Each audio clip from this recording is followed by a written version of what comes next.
12 గోత్రాల్లో ఉన్న వారిలో లేవి గోత్రికులు అందరూ పక్క వచ్చారు. కత్తి శాత పట్టుకొని అన్న, చెల్లి, అక్క, తమ్ముడు అని ఒకటి నరికిపోయాడండి. అక్షరార్థం తీసుకుంటే తేడా పడతాం.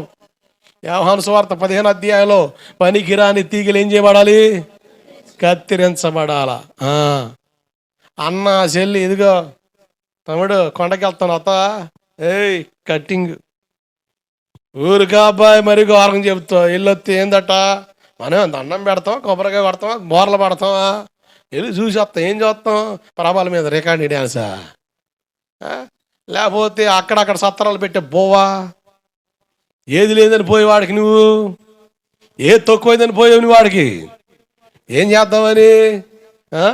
ఆయన రకరకాల సత్రాలు, రకరకాల వెరైటీలు పెడతారు. ఇక తెల్లారులు తిందామని పోయావా? లేకపోతే రికార్డింగ్ డ్యాన్స్ చూద్దామని పోయావా?